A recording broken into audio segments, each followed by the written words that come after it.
Have you been noticing in the news all of the talk about a recession? Have you been wondering what is a recession and how can you prepare yourself and your family on what to do in times of a recession? Well, stay tuned because I'm getting ready to tell you what a recession is and how you can set your family up to be recession proof.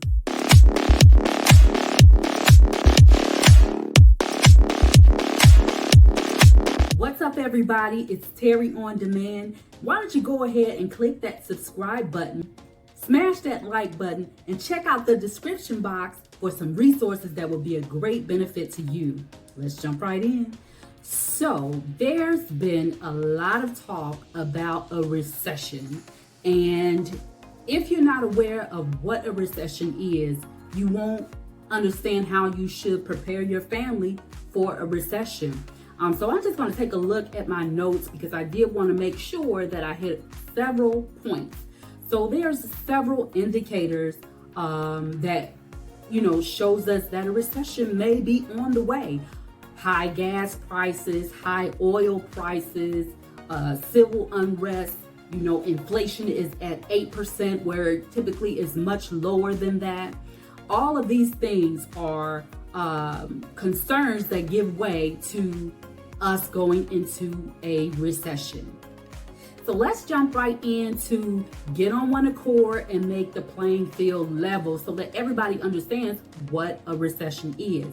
A recession is simply a slowdown in economic activity with two consecutive quarters. So when we talk about quarters, we're talking about January, February, March. That would be the first quarter. April, May, June would be the second quarter of the year, and then so on and so on. So for the first two consecutive quarters, if there's a slowdown in the GDP, which is the gross domestic product, then that's an indicator that there is a recession. So the gross domestic product includes anything that the United States produces. So that could be hair products, that could be any product that we produce in the United States. If there's a slowdown in the production of those products, then that's a typical sign of recession. Now, let's just think about that. Anytime there is a slowdown of products being produced, that means that not that many people are buying those products, which in turn affects the economy. In order for the economy to consistently grow and move, there has to be this upward movement of people buying, selling. That way, of course, businesses stay in business because if they have to buy more products, that means more people are buying the products, more people are employed, and there's more money circulating in the economy. Now, there are three signs of a recession. Let's jump right into that. So the first sign that we are heading towards a recession is an inverted yield curve. Now, that's typically more so about the stock market and the bond market, so I won't really jump into that.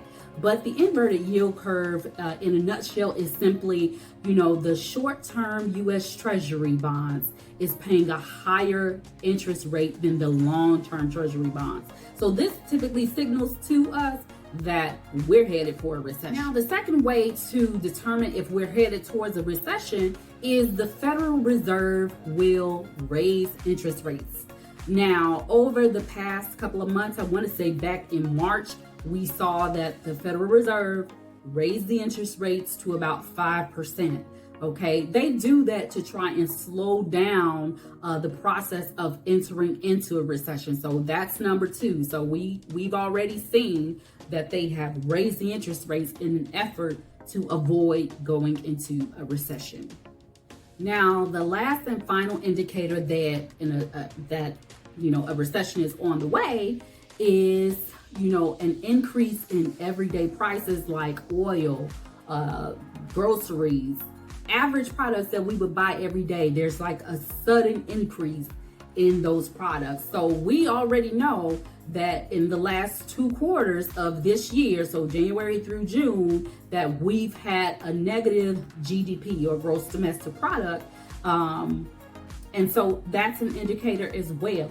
So in this, we want to take the right measures so that we can protect our family against certain things during the recession. So let's jump into how we can be proactive on addressing the recession once they announce that we are definitely in a recession. So let's jump right in and talk about how we can just go ahead and prepare so that when they start or they announce and say that we are officially in a recession, we'll be prepared. So the first thing you want to do is educate yourself about recessions. Educate yourself about United States economics. Prepare your family by first taking control and becoming educated about how the economy works.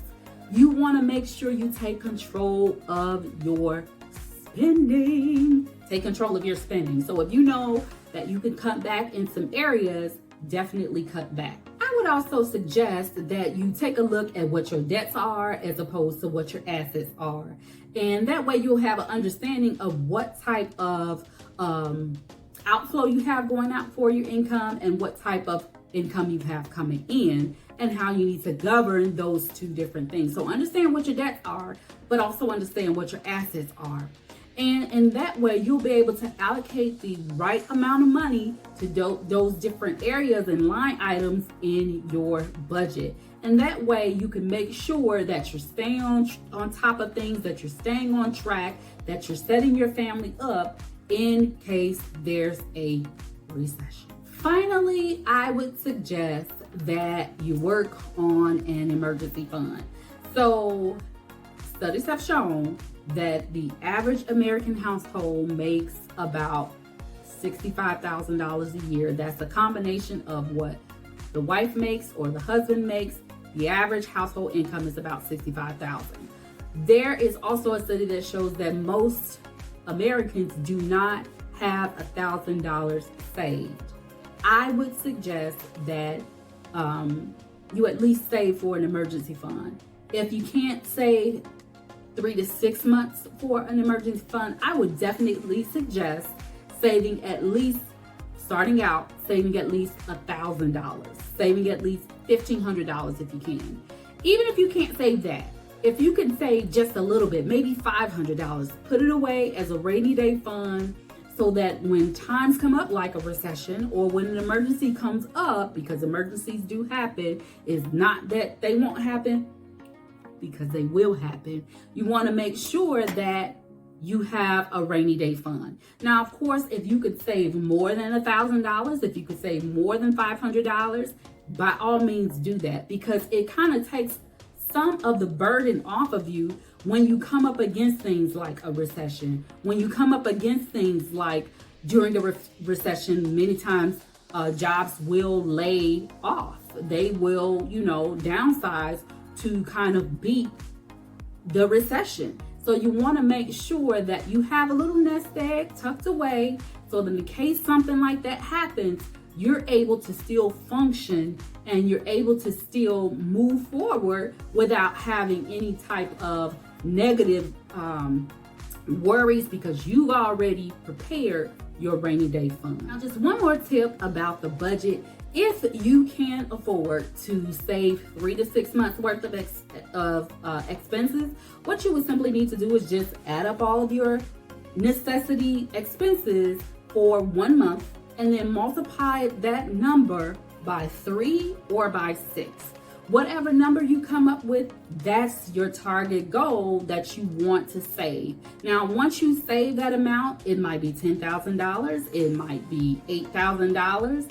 Whatever your amount is for your 3 to 6 month fund, you want to act like that does not exist once you fund that account. It may be even wise to even have maybe 2 savings accounts, one that holds your rainy day fund and the other one, which is also your emergency fund. And then your other savings account is just a basic savings account. But the money that you hold in your emergency fund or your rainy day account, that money, you want to ignore it. You want to act like it's not there because it's for an emergency. It's not for vacations. It's not for shopping. That's not what it's for. It's for times like a recession. If one of you get laid off, then you already know, hey, I saved 3 to 6 months worth of expenses for times such as this. That way you're not stressed out while you're job hunting. You're not stressed out if you got laid off. You're not stressed out if your wife or your husband got laid off because you prepared. you prepared for this, and that's what that fund is for. So over the last, I want to say 40 plus odd years, the United States has only had about 7 major recessions. So recessions are really a natural part of the business cycle. The U.S. has really had more growth in the economy than they've had recessions. So although it may raise some concerns, the economy will go back down. It's been proven that things like this happen so that the economy can self-correct itself. So what can we do? We always want to control the controllables. And the only thing that you can control is what happens in your house. So you want to make sure that you control the controllables and try to stay as calm as possible during times like these. And if you're a believer, then absolutely you want to make sure that you trust in the one who you believe in. So make sure you do your part, and then everything else will do its part. Thank you so much for joining Terry on Demand and watching this episode. Listen, don't forget to click that subscribe button, smash that like button, check out the description box for some resources that could help you or someone you know. Thank you for tuning in.